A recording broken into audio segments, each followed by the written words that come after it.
layunin sa buhay na hirap ay laging kukunin. Mga pangarap ko na binubuo, katuparan nito ay nasa iyo.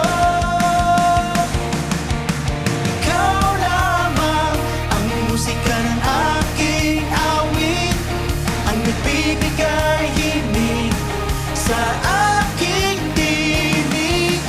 Ikaw lamang ang ngiti ng aking labi, kagalakan ng puso, salita mong banggit. Ikaw lamang, Jesus, papuri ko natin.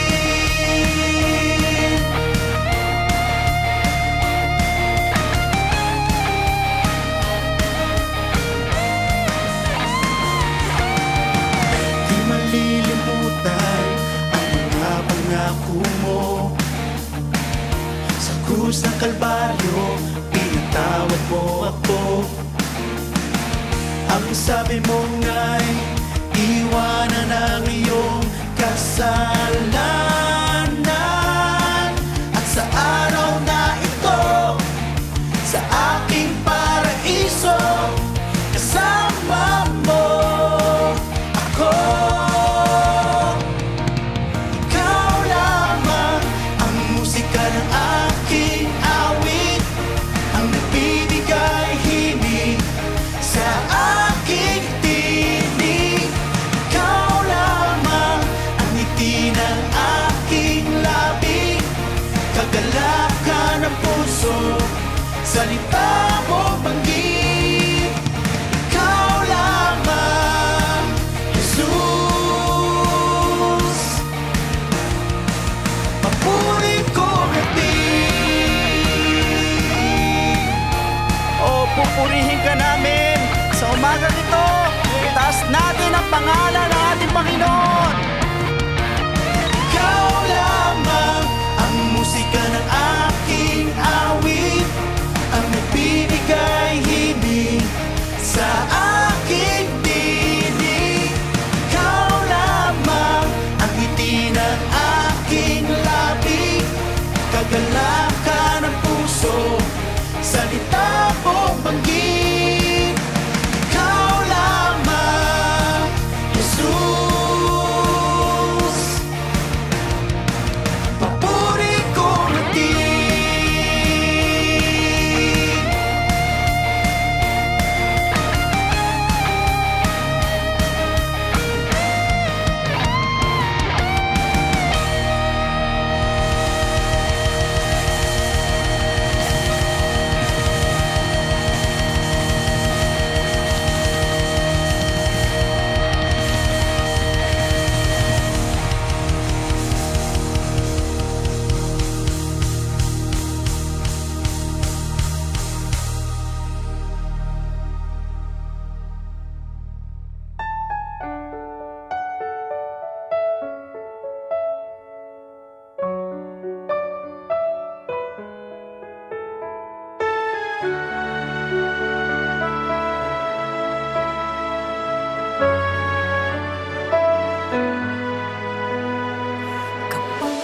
Kapangyarihan mo'y walang katulad, Panginoon.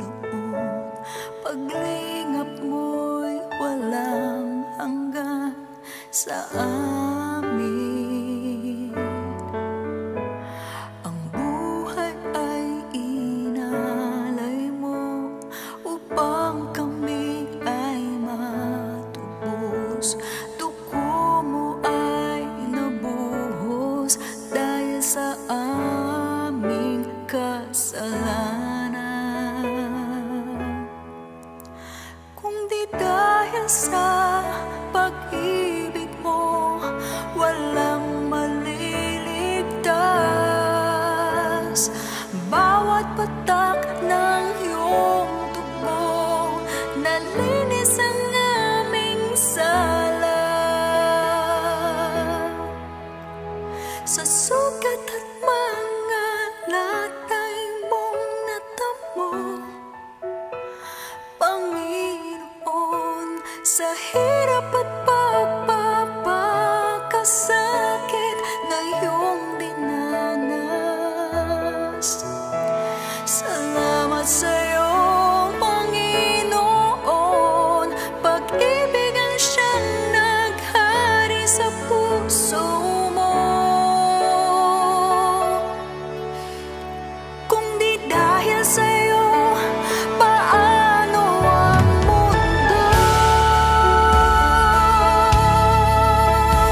paglingap mo'y walang hanggan sa amin.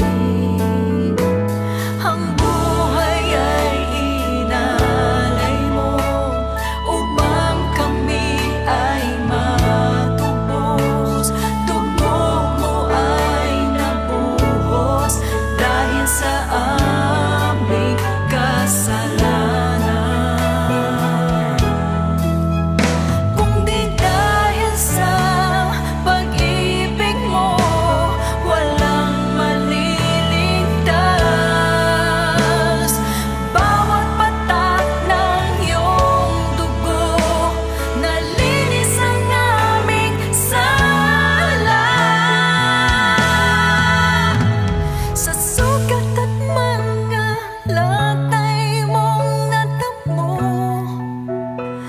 Panginoon, sa hirap at pagpapakasakit na iyong dinanas. Salamat sa'yo, Panginoon, pag-ibig ang siyang naghari sa puso mo. Kung di dahil sa'yo, paano ang mundo?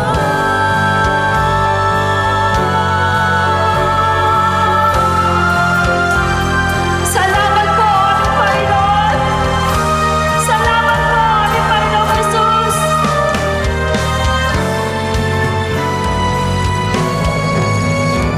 Sa sugat at mga latay mong natamo, Panginoon, sa hirap at pagpapakasakit na iyong dinanas. Salamat sa'yo, Panginoon, pag-ibig ang siyang naghari sa puso mo.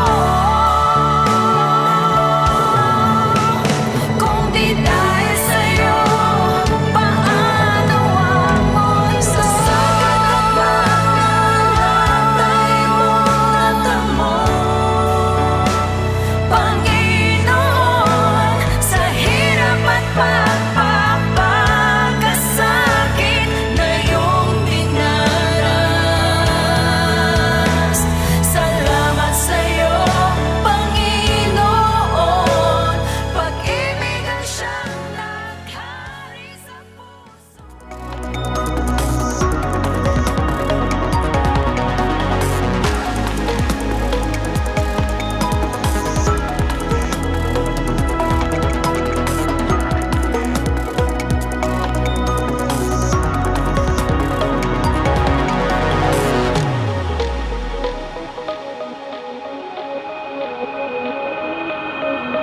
Kaya ang pagtitipon natin na to, kung tayo po ay sama-samang magpupuri sa Panginoon, tiyak po na bababa po ang presensya ng ating Diyos. Holy Spirit, saturate my soul and let the life of God fill me now. Let your healing heart breathe life and make me whole, and let the peace of God anyway. Lord, kung itong pinagpe-pray ko, hindi mo tutugunin, hindi mo patatawarin, buburahin mo pangalan sa aklat ng buhay, pati ako, burahin mo na rin, Lord. Yun ang tunay na prayer warrior. Bigat mo, bigat ko rin. Nadadama mo, nadadama ko rin. Yung heart mo, yung soul mo, naka-immerse doon sa pinagpe-pray mo. Huwag nyo nang kalilimutan gawin ngayon yan. Dahil yan po ang kailangan ng buong mundo. Prayer warriors ang kailangan po natin. Napakadaling kumalimot, napakadaling kumambyo at pawala sa hulog. Lalo na yung nag-aantay ng sagot, tas matagal, di makaantay. Sana po hindi tayo ganito na pinagpapalit natin ng Diyos at ginagawang Diyos-Diyosan ang mga bagay o tao na siya lamang ang lumikha. Sana po hindi natin binababa ang Diyos sa ganung level, katulad na ginawa ng mga Israelites. Tama, lahat po royal priesthood. Lahat nasa priesthood, pero hindi po lahat pantay-pantayan. And if we are truly in the royal priesthood, we will get out of darkness. Envy is darkness, as is rebellion and subordination and pride and mutiny. They're all darkness. If you truly are part of the royal priesthood, you will get out of darkness. You will choose to stay in the light. And light, unity, submission, obedience, that is light. No matter what happens, we have to stay in the ship. No matter how big your troubles, your problems, your struggles are, no matter how hopeless your situation may be, no matter how life is full of darkness, it is difficult, it is hard, it is tough, you must stay in the church, you must stay in.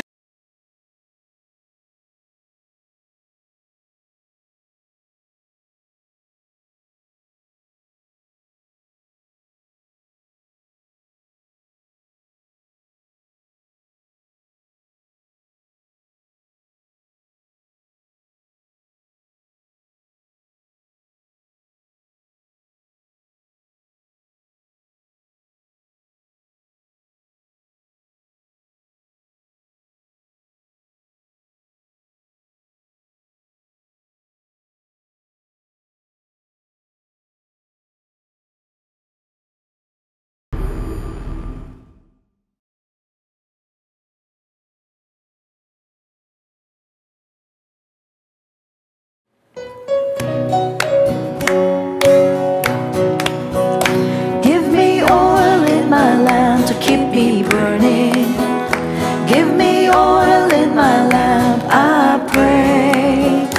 Give me oil in my lamp to keep me burning. Keep me burning for another day. Sing Hosanna.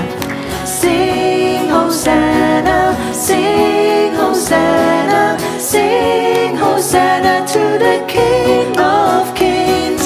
Sing Hosanna, sing Hosanna, sing Hosanna to the King. Give me peace in my heart, make me humble. Give me peace in my heart, I pray. Give me peace in my heart, make me humble. Make me humble for another day. Sing, sing Hosanna, sing Hosanna, sing Hosanna to the King of Kings. Sing Hosanna, sing Hosanna, sing Hosanna to the King.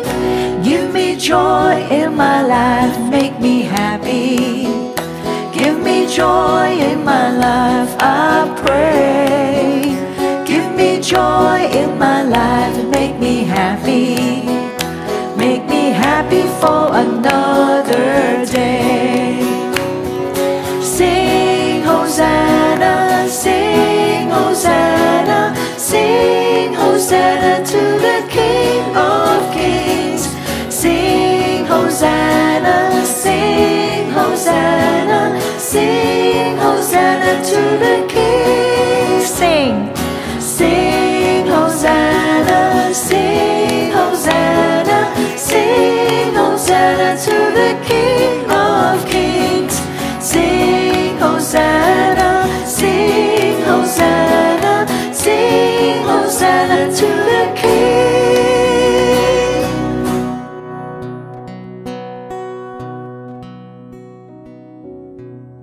Praise the Lord. Isa pong mapagpalang gabi po sa inyo po lahat. On behalf of our beloved Bishop Louie and Pastor Norma, maraming salamat for this opportunity. And higit sa lahat, sa ating pong Diyos na buhay, na siya po nagpapaintulot ng lahat ng bagay.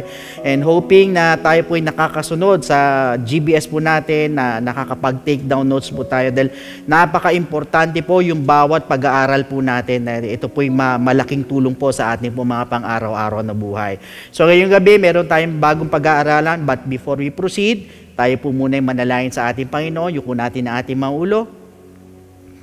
Lord, we thank you so much, Panginoon, for this wonderful time na binigay niyo po sa amin na muli makapag-aral ng mga salita mo.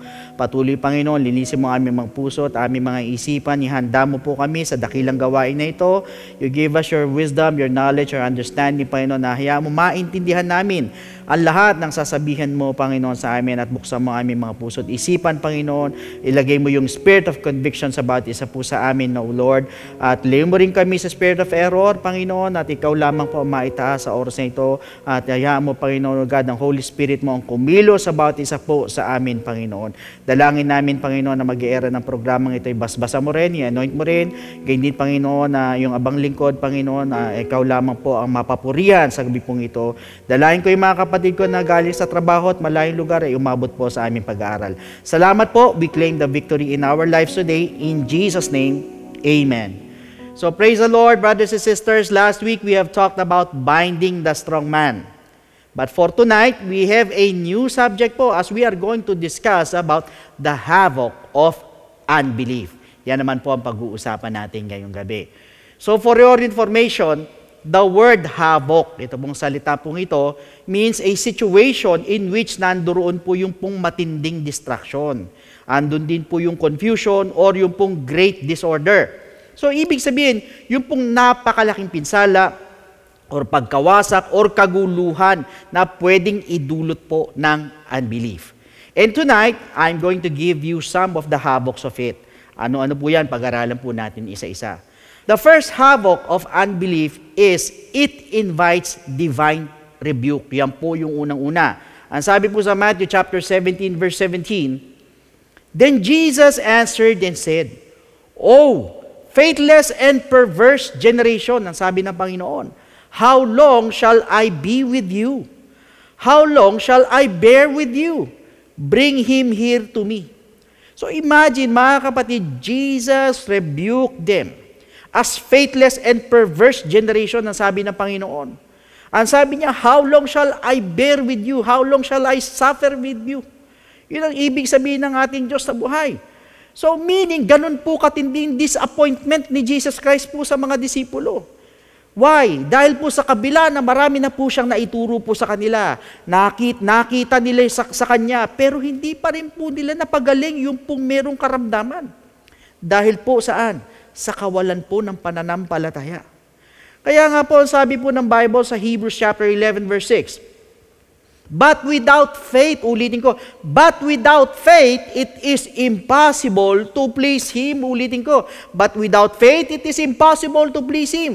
For he who comes to God must believe that He is, and that He is a rewarder of those who diligently seek Him. Brothers and sisters, it is really impossible to please God without faith. Napaka-imposible. Hindi mo malulugod ang Diyos pag wala kang pananampalataya. So, ibig sabihin, ang isa po palang paraan para malugod po natin ang ating Diyos ay ang pagpapakita po ng ating pananampalataya po sa Kanya. Kaya nga po sinabi niya po sa Luke 18:8, I tell you that He will avenge them speedily. Nevertheless, when the Son of Man comes, will He really find faith on earth? So sa pagbabalik daw po ng anak ng tao, may abutan daw po kaya siyang nananampalataya. So ibig sabihin, ito po yung unang titignan po at hahanapin po ng Diyos po sa atin. Sa Kanya pong pagbabalik. Hindi po yung kung ikaw ay pinagpapala or kung nasa maayos ka na kalagayan, hindi po yun ang hahanapin ng Diyos. Hindi po yun ang titignan ng Diyos sa pagbabalik po niya, kundi yung pananampalataya po. Now, the second havoc of unbelief, it brings personal embarrassment. Ang sabi po sa Matthew 17:16, So I brought him to your disciples, but they could not cure him. Ulitin ko, but they could not cure him. Hindi nila siya mapagaling. Brothers and sisters, ito po isang malaki pong kahihiyan sa kanila. Bakit ko po sinabi? Just imagine, kasama na po nila ang ating Panginoong Hesukristo, pero hindi pa rin po nila napagaling yung epileptic. At ang mabigat po dyan, mga kapatid, hindi bali na sila lang po yung napahiya eh. Pero nagbigay din po ng kahihiyan sa ating Panginoon. Pag hindi po sila nakakapagpagaling po ng merong karamdaman. Why? Because in Mark chapter 9 verses 17 to 18, Then one of the crowd answered and said, Teacher, I brought you my son, who has a mute spirit, ang sabi nung tatay. And wherever it seizes him, it throws him down. He foams out the mouth, gnashes his teeth, and becomes rigid. So I spoke to your disciples that they should cast it out. Nakiusap siya sa mga disciples, ay cast out. But they could not. Ulitin ko, but they could not. Pero hindi nila magawa. So mga kapatid, sa mga talata pong ito, lumilitaw nga naman na hindi napagaling ng mga disciples. Yung po meron mute na spirit na inilapit po sa kanila. However, in Mark chapter 9 verses 19 to 22, ang sabi po rito, he answered him and said, O faithless generation, how long shall I be with you? How long shall I bear with you? Bring him to me, ang sabi ng Panginoon. Then they brought him to him. And when he saw him, immediately, take note, immediately the spirit convulsed him, and he fell on the ground and wallowed, foaming at the mouth. Verse 21, so he asked his father, how long has this been happening to him? And he said, from childhood, magmula nung pagkabata. And often he has thrown him both into the fire and into the water to destroy him. But if you can do anything, have compassion on us and help us. Ano po mapapansin po ninyo dun sa tanong po ng lalaki? Ang sabi niya, if you can do anything. So lumilitaw, brothers and sisters, kung meron daw magagawa ang Panginoon, doon sa tanong na yun, ano po ibig sabihin? Meaning, pati sa Panginoon, nag-alanganin po yung lalaki na mapapagaling yung kanyang anak. Imagine, nadamay po si Jesus Christ sa mga disciples na nawalan po ng pananampalataya. Yung tatay ng bata. Dahil sa kabiguan ng kanyang mga disciples. Kaya ganyan po katindi po pag tayo po'y napapaya dahil sa kakulangan po ng pananampalataya, pati po ang Panginoon namamaliit po ng ibang tao. Now, let's go to the third havoc of unbelief. Brothers and sisters, it causes us not to enter God's rest. In Matthew 17:19. Then the disciples came to Jesus privately and said, why could we not cast it out? Nagtanong po sila. Why could we not cast it out? So sa talata po ito, makikita po ninyo sa nahalatang balisa po yung mga disciples, bagabag po yung mga disciples dahil po sa nangyari po. At hindi po sila mapakali. Kasi kung bakit hindi po nila napalayas, hindi nila napagaling yung merong karamdaman. Kaya't nag-iwan po ng malaking katanungan po sa kanila para sa ating Panginoong Jesus. And that is the problem. Pag tayo po minsan nabibigo sa pananampalataya, nagkakaroon po tayo ng maraming katanungan sa isip. Kung bakit ka nabigo, bakit ka nag-fail, samantalang kasama mo naman ang Panginoon. Kaya nangyayari po dyan hanggang sa mawalan ka na ng kapahingahan sa isip. And that is all because of unbelief. In fact, it happened to the Israelites as well in Hebrews chapter 3 verses 18 to 19. And to whom did he swear that they would not enter his rest? Ulitin ko, that they would not enter his rest, but to those who did not obey. So we see that they could not enter in because of unbelief. Ayun. We see that they could not enter in because of unbelief. So dito po, hayagan po sinabi ng ating Panginoon na hindi po sila makakapasok sa kapahingahan po niya because of unbelief. And that is why, katulad po ng mga disciples, puro tanong din po ang nangyari po sa kanila. Katulad po ni Moses. Dito mo ba kami dinala sa wilderness para patayin? Saan tayo kukuha ng pagkain, Moses? Saan kami kukuha ng inumin? Moses, nandyan na yung mga kalaban. Anong gagawin natin? Anong gagawin namin? In other words, maraming katanungan dahil nawalan po ng kapahingahan. Why? Because of unbelief. Ganyan po katindi ang kawalan ng pananampalataya sa ating Panginoon. And always remember, Christians, pag tayo po'y puro katanungan, dahil sa ating po mga problema, ibig sabihin nawawalan na tayo ng kapahingahan. Why? Because of unbelief. At ang mabigat po dyan, sigurado nga hanap ka ngayon ng ibang paraan, ng ibang solusyon para malutas yung problema mo. Nasa sarili mo ng paraan. At hindi na po sa paraan po ng Diyos. Kaya't ano po resulta? Wala kang kapahingahan at magulo ang isipan mo. That is all because of unbelief. Napunta po tayo sa pang-apat na havoc ng unbelief. It limits God's power. In Matthew chapter 13 verse 58.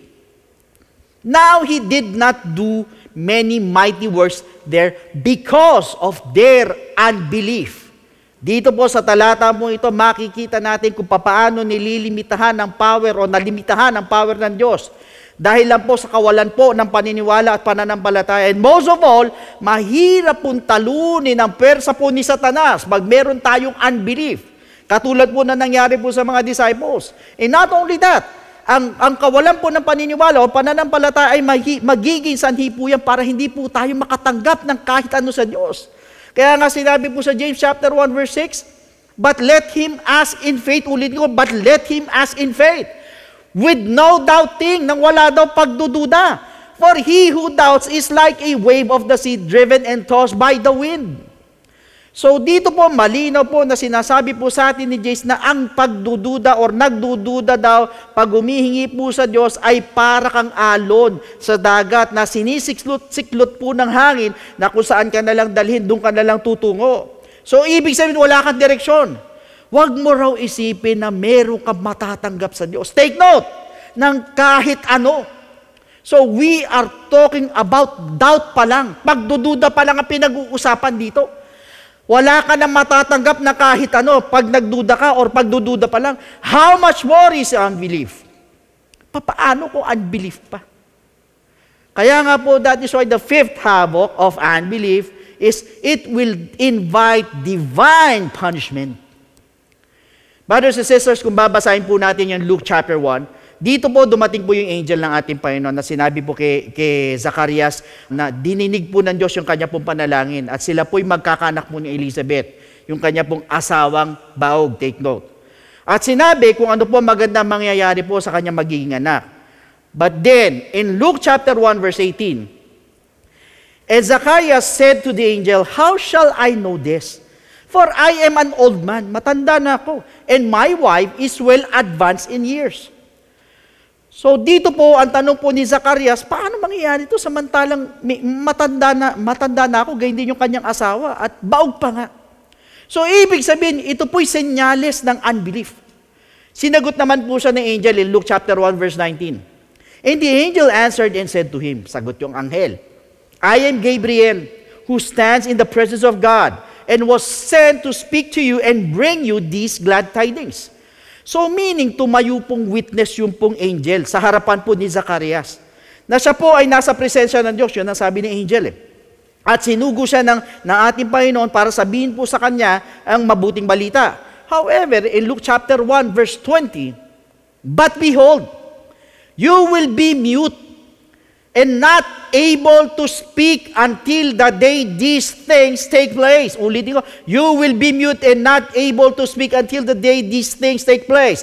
Because you did not believe, ayon, you did not believe my words which will be fulfilled in their own time.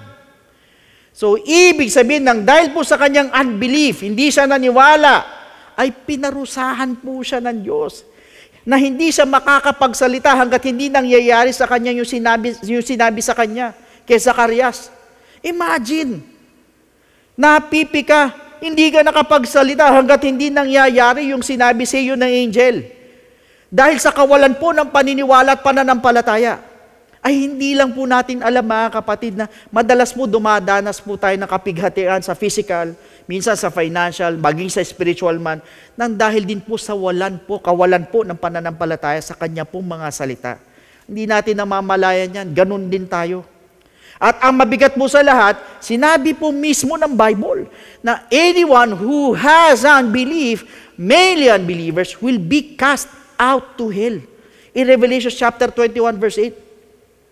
But the cowardly, unbelieving, ang kasunod kagad, unbelieving, abominable, murderers, sexually immoral, sorcerers, idolaters, and all liars shall have their part in the lake which burns with fire and brimstone, which is the second death. So dito po malinaw po na sinabi ng Bible, the unbelieving shall have their part in the lake which burns with fire and brimstone, which is the second death. So meaning to say, kung ang isang tao ay gustong mapunta po sa impyerno, di na po niya kakailanganin pang pumatay ng tao. Huwag ka nang mang-rape. Hindi mo na kailangan mang-rape. Hindi mo na kailangan maging drug lord, maging corrupt, maging holdupper, maging kidnapper. Hindi na po. Or otherwise, hindi na po kailangan na gawin yung pinakamasama, pinakamatinding bagay na pwedeng magawa ng isang tao para lang mapunta sa impyerno. Huwag mo nang gawin yan. But rather, huwag ka lang maniwala kay Jesus Christ. Yun lang ang gawin mo. Huwag ka lang maniwala kay Jesus Christ. I guarantee you, my friend, siguradong impyerno ang tuloy mo. That is why ang sabi po sa John 3:18, he who believes in Him is not condemned. At sino daw maniwala sa Kanya, hindi po i-condemn. But he who does not believe is condemned already. Malinaw ang sabi, he who does not believe is condemned already. Because he has not believed in the name of the only begotten Son of God. Brothers and sisters, dito po, the Lord Jesus clearly and bluntly said that he who does not believe is condemned already. Ganyan po kabigat ang hindi maniwala kay Kristo. Ganyan po katindihan.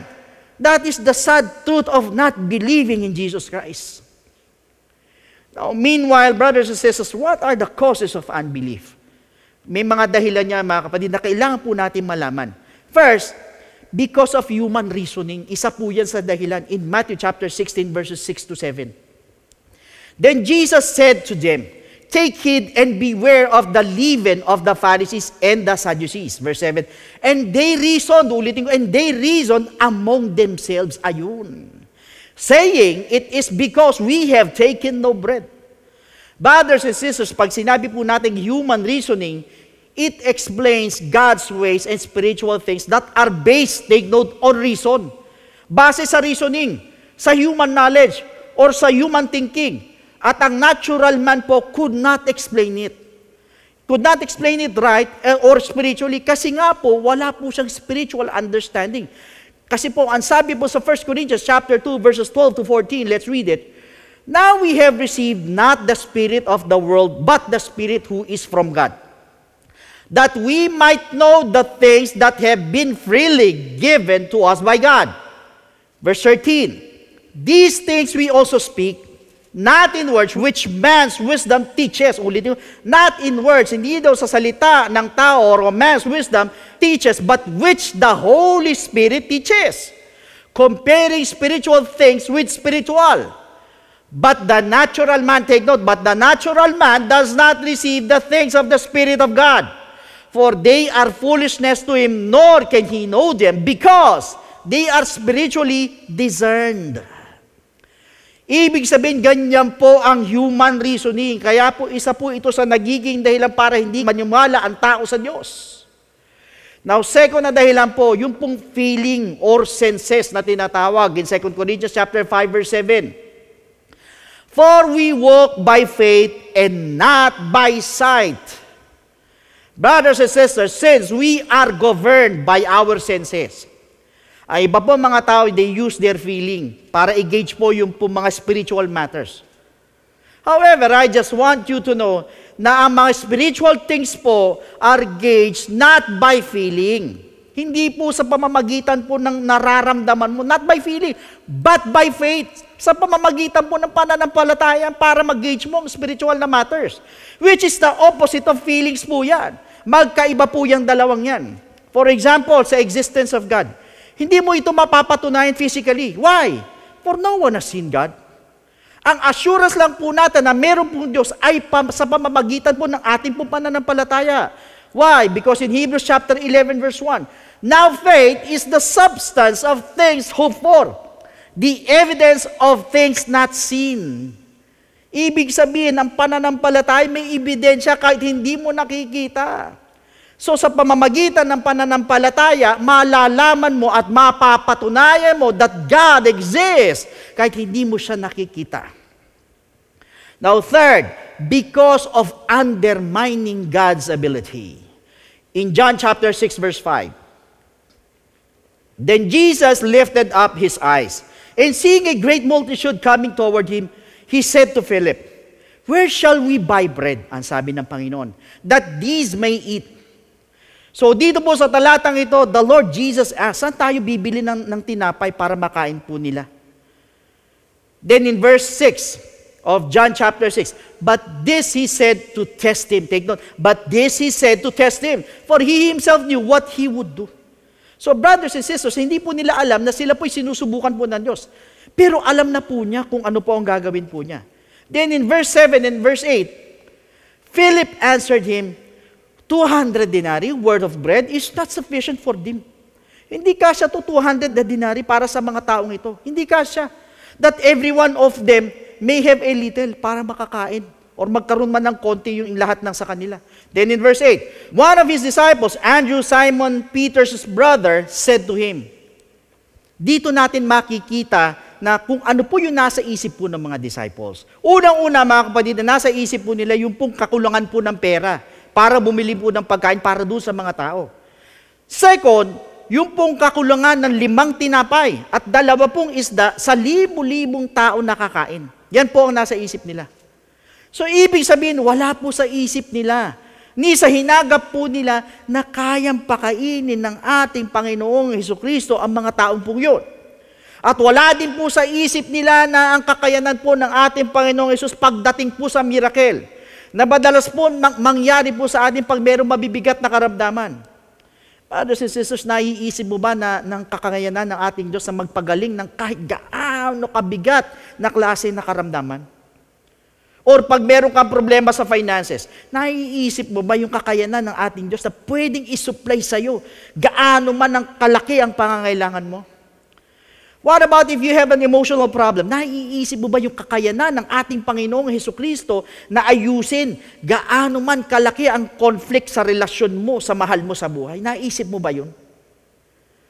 Brothers and sisters, magbagsak ang pananampalataya mo, naiisip mo ba ng kakayanan ng ating Panginoong Hesus na ibangon ka 7 beses, na kahit 7 beses kang bumagsak? Mga kapatid, kung hindi mo ito lahat naiisip, para mo na ring minamaliit ang kakayanan ng Diyos. Why? Because of unbelief. Ganyan po katindi ang kawalan ng pananampalataya. But meanwhile, brothers and sisters, how are we going to deal with unbelief ngayon? Since ganyan po katindi ang unbelief na yan. Brothers and sisters, walang iba kundi you need to pray for more faith. Ang sabi po sa Luke 17:5, and the apostles said to the Lord, increase our faith. Ulitin ko, increase our faith. Ang sabi ng mga apostles sa ating Panginoon. Meaning to say, pwede palang manalangin ka sa Diyos na dagdagan ng Diyos ang ating pananampalataya or paniniwala. Why? First, because God is the giver of faith in Romans chapter 12, verse 3. For I say, through the grace given to me, to everyone who is among you, not to think of himself more highly than he ought to think, but to think soberly, as God has dealt to each one a measure of faith. Ibig sabihin, ang faith po ay regalo rin po ng Diyos sa atin. It is a gift. Second, because God is the author and finisher of our faith, as found in Hebrews chapter 12, verse 2. So before I explain this verse, brothers and sisters, let me first read about 1 Corinthians chapter 3, verse 6. Ang sabi po rito, I planted, Apollos watered, but God gave the increase. Sino daw nagbigay ng increase? At sino daw nagpalago? God gave the increase. So dito po sa talata po ito ay malinaw na sinasabi ni Pablo na ang Diyos po ang nagpapalago ng ating pananampalataya. Although, ang pananampalataya po ay nanggagaling po sa pakikinig at pakikinig na salita ng Diyos, as found in Romans chapter 10, verse 17. Pero malinaw po na sinabi po sa 1 Corinthians chapter 3, verse 6, na ang Diyos ang siyang nagpapalago ng ating faith. Ngayon, ang tanong, sa paano pong paraan? Balikan natin si Hebrews 12:2. Looking unto Jesus, the author and the finisher of our faith, who for the joy that was set before him endured the cross, despising the shame, and has sat down at the right hand of the throne of God. So meaning to say, ang isang paraan para tumaas ang ating pananampalataya ay bukod sa paghingi po sa Diyos, ay yung pong pagtingin po natin sa ating Panginoong Hesukristo habang siya po'y nakapako sa cross of Calvary. Yun po yung i-meditate po natin sa ating po mga isipan na siyang nagbibigay po ng iba yung kalakasan sa ating pananampalataya dahil tatatak po sa atin na sa kabila ng hirap, sa kabila ng bigat na sinapit niya po sa cross of Calvary na dapat tayo po sana ang dumanas pero natagalan din po niya. Alang-alang sa ating mga kasalanan. Kaya hindi po natin maikukumpira gaano man kabigat ang problema mo, ano man ang dinadanas mo, ano man yung mga sufferings, yung mga hardships mo, hindi natin maikukumpira yan sa dinanas po ng ating Diyos na buhay sa cross of Calvary. So, brothers and sisters, ngayon po'y napakinggan po natin kung gaano po katindi ang unbelief na hoping na lahat po tayo, lahat ng ating napakinggan ay tumanim po sa ating po mga puso't isipan, and may we be reminded of this topic every day. However, to all our first-time viewers, ganyan po katindi ang havoc ng unbelief sa buhay po ng mga tao na nabanggit ko po kanina sa inyo, that it can invite you to divine punishment. Ganyan po yan. So, ibig sabihin, yung hindi ka lang maniwala kay Jesus Christ ay sapat-sapat na po para mapunta ka sa impyerno. Pero naniniwala po ako na wala po ni isa po sa inyo ang gustong mapunta po dito. And in order, para makaiwas po tayo dito, isa lang po ang susi. Yan po ay ang tanggapin mo si Jesus Christ sa iyong buhay. Kaya lang po sa paano pong paraan. That is by believing in His gospel for you to be saved. Pag sinabi po natin salvation in Ephesians chapter 2 verse 8, so please listen to me, to all our first-time viewers, for by grace you have been saved through faith, and that not of yourselves, it is the gift of God. So malinaw na sinabi ng talatang ito, for by grace we are saved through faith. Kaya lang ang tanong, saan po tayo mananampalataya at maniniwala? It is found in 1 Corinthians chapter 15 verses 1 to 4. Moreover, brethren, I declare to you the gospel which I preach to you, which also you receive and in which you stand, by which also you are saved. Ulitin ko, by which also you are saved, if you hold fast that word which I preached to you, unless you believed in vain. For I delivered to you first of all that which I also received, that Christ died for our sins according to the Scriptures, and that He was buried, and that He rose again the third day according to the Scriptures. Sa madalit sabi, we need to believe in the gospel of Jesus Christ, yung pong death of Christ, yung burial of Jesus Christ, at yung pong resurrection of Jesus Christ. So tatlo po yan, death, burial, and resurrection ay kailangan po natin paniwalaan. Kaya lang po, ang tanong, is believing enough? Pag tayo po ba'y naniwala, nanampalataya, wala na tayong gagawin, tutudok na po tayo dun, or hihinto na po tayo dun? Ang sabi po sa 1 Peter chapter 4 verse 17, for the time has come for judgment to begin at the house of God. And if it begins with us first, what will be the end of those who do not obey the gospel of God? Ano daw ang katatapusan? Ano daw ang dulo doon sa hindi sumunod sa gospel ng ating Panginoon? So, sa madalit sabi, the gospel of Christ must be obeyed. Pag tayo po'y nanampalataya at naniwala, kailangan lakipan po natin ng pagsunod. Hindi po tayo matatapos sa believing, but rather we need to obey the gospel of Jesus Christ. Kaya lang, the question is, how will you obey? It is found in the book of Acts chapter 2 verse 38. Then Peter said to them, repent and let every one of you be baptized in the name of Jesus Christ for the remission of sins, and you shall receive the gift of the Holy Spirit.